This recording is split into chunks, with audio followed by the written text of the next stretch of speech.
ఇదైతే Saturday mini vlog అండి. అమ్మ వాళ్ళ ఇంట్లో అనమాట. ఇంకా శారీ కట్టుకుని ఎక్కడికి వెళ్తున్నానంటే టెంపుల్కి అయితే వెళ్తున్నానండి. మా ఊరు తాడేపల్లిగూడెంలో లక్ష్మీ నరసింహస్వామి ప్రతిష్ఠ అయితే ఉందన్నమాట. ఖచ్చితంగా ఆడపడుచులు రావాలని చెప్పేసి మా మరదలు ఒక 2 నెలలుగా చెప్తానే ఉంది. కరెక్ట్గా నేను ఊరు వెళ్ళే సమయానికి ఆ డేట్ కూడా రావడం వల్ల ఏంటంటే నేను అక్కడే ఉండిపోయాను అనమాట. ఇంకా ఖచ్చితంగా శారీ అయితే కట్టుకోవాలి. ఈ విధంగా బూర్లు అయితే తీసుకుని ఇవ్వాలన్నమాట. తర్వాత మనకి ఆ దేవుడి పైన అయితే వేస్తారనమాట, టెంపుల్ పైన. ఇంకా అక్కడ ఒక డబ్బాలో అయితే బూర్లన్నీ వేసేసి దేవుడి దర్శనం చాలా బాగా జరిగిందని దేవుడి దర్శనం చేసుకుని అసలు చెప్పడం ఏంటంటే భోజనం అయితే చాలా చాలా బాగా పెట్టారనమాట. మేము అందరం భోజనం చేసేసి అయితే తిరిగి మా మదర్ ఇంటికి అయితే వెళ్ళిపోయామన్నమాట.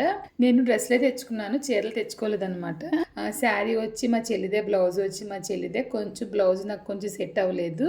ఇంక తిరిగి మా తమ్ముడు వాళ్ళ ఇంటికి వెళ్ళిపోయి తను మా మరదలు చీరలు పెట్టిందనమాట. అక్కడే కట్టుకోవాలని చెప్పన్నారు. ఒకసారి కట్టుకుని కాసేపు కూర్చుని తిరిగి మా అమ్మ వాళ్ళ ఇంటికి వెళ్ళిపోయాను.